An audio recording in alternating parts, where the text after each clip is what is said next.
did you support the ambassador being recalled months before her tenure was up? I've supported every mission that the State Department's been engaged in and will continue to do that. Welcome back. That was Secretary of State Mike Pompeo earlier today, not defending former Ukraine Ambassador Maria Yovanovitch. NBC's Andrea Mitchell reports morale is imploding at the State Department. Career diplomats are complaining bitterly about what they say is unprecedented political interference there. Joining me now, NBC News correspondent Carol Lee, MSNBC contributor Jason Johnson. He's also the politics editor at TheRoot.com. Betsy Woodruff Swan is an MSNBC contributor and reporter for The Daily Beast. And Brendan Buck worked for Paul Ryan and John Boehner when they were both Speakers of the House. Welcome to all of you. Carol, I think the biggest thing that came out of Yovanovitch is sort of she gave voice to what has been a low rumble in the diplomatic corps pretty much the entire time, going back to Rex Tillerson's State Department. He started it. Yeah, in many ways. And so she's bringing that back, and then you throw in the Rudy Giuliani, and now you see perhaps why morale is low. And you do. And she put it in this context of the State Department's been hollowed out, which we knew. Rex Tillerson, that was on his watch. He wanted to do that. And then she puts it in the context of, and at the same time, you have these people who are left who then are being asked to sort of conduct themselves in a way that's potentially damaging, not in line with what traditional diplomacy has been for a long time, to put it mildly, and she called on State Department leadership and Congress to deal with this and put it in very stark terms what could happen if they don't, including that people's personal interests are going to be put ahead of diplomatic interests and the consequences of that. Brendan, I know behind the scenes among congressional Republicans, they don't like this. And I know in front of the camera, they don't want to complain about this. Is this at all going to move some congressional Republicans going, this is unsustainable?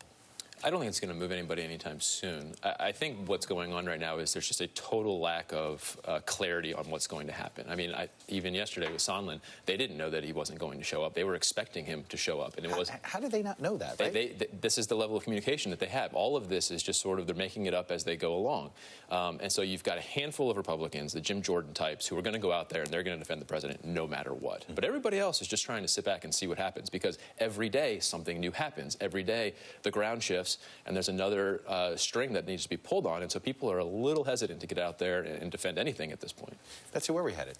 It's bad for Republicans, and it's likely to get worse. When we learn more about what Yovanovitch is saying right now behind closed doors, it's extremely unlikely to be good news for the president. And the huge question that's going to loom over the next couple of weeks is whether the State Department ends up firing Yovanovitch or not. If she stays on, it'll send the signal that despite persecution, these folks in the State Department could potentially tell the truth to Congress without losing their jobs and their pensions.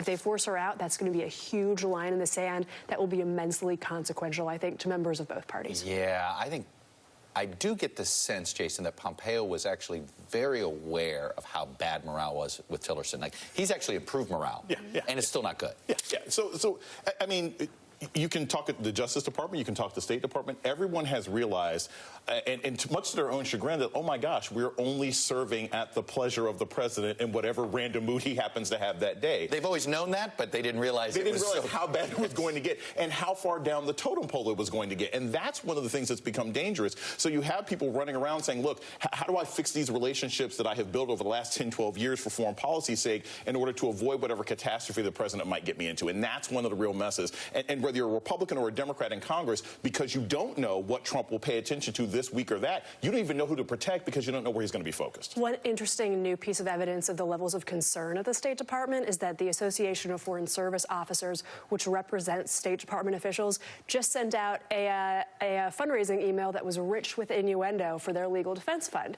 And what this email says, which I got a hold of, is that they're trying to raise more money from their members because even though they have in-house lawyers who represent foreign service officers, there are some folks who might be needing additional legal help. And if you read between the lines, it's pretty clear they're talking about all the State Department professionals that could get called into Congress, and even if they're not facing any charges of wrongdoing, still can face five-figure legal bills. All right, I want to actually focus on the president's foreign policy today, because it's really confusing. It's clear that Mnuchin was sent out, Carol, to do a little bit of cleanup, to try to reassure these Republicans that no, they don't want Turkey to do that. But it happened on the same day that, for some reason, the United States couldn't use the word condemn with the Europeans when it comes to what Turkey did. And, oh, by the way, the president just sent more troops to Saudi Arabia.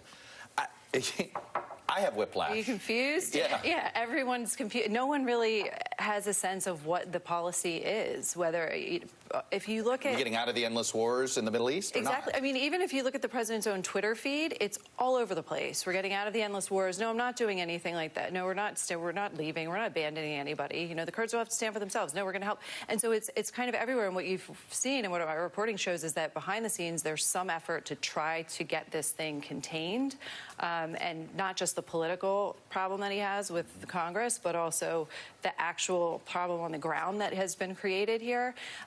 And so what you saw the Secretary Mnuchin do was basically come out and use the backdrop of the White House briefing room to add some oomph to something they've already said they would do, which is sanction Turkey if they cross some unspecified red line. It's like the opposite of, like, we have here a strongly worded letter that we've not yet signed. We can do this. I mean, like, yeah. We will.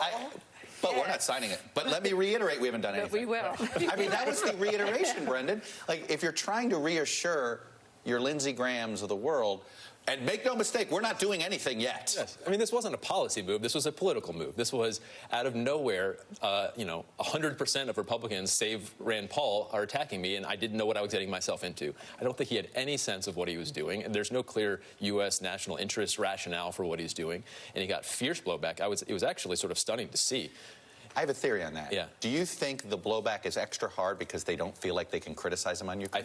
I think they were blowing off some steam. Yeah. Yes, Yeah. absolutely. Yeah, it certainly looked that way. You know, and the other thing is that with the White House is that they're still far apart. I mean, Congress is saying what Turkey has done already is sanctionable, and the president's saying, well, if they do more, then we would have sanctions. And so I don't see how they really wind up pulling it back. Jason, I thought Richard actually may have stumbled onto what happened. The president isn't aware that what he said to Erdogan gave Erdogan the green light. Right. Well, it's very possible that how he was like, yeah, let me get my guys out of the way if you're doing something.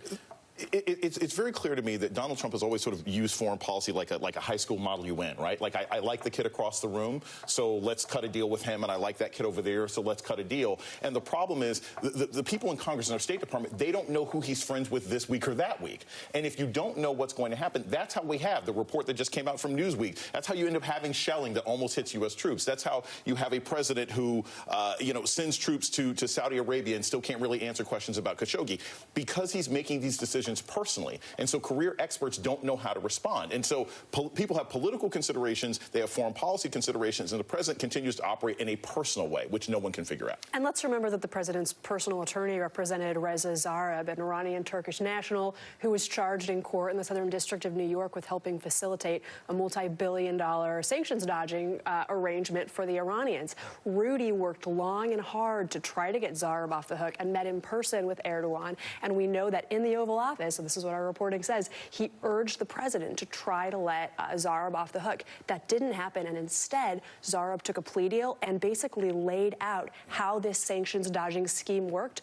That kind of connection between one of the president's close friends and advisors and someone that close to Erdogan, look, it's relevant context. Brendan, Rudy is...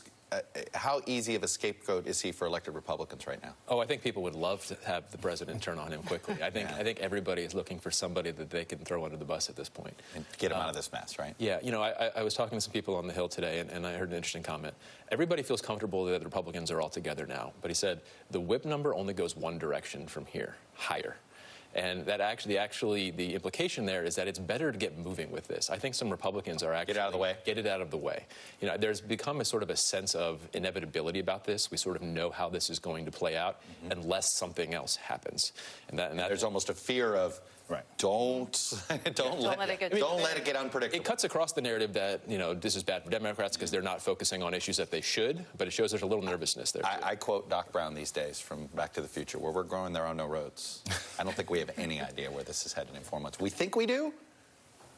At least there are no guardrails, that we know. Carol, Jason, Betsy, and Brendan, stick around. Coming up, personal attacks, profanity, and an unbelievable explanation of what makes a good vice president. Welcome to Trump rallies and the impeachment era. Stick around.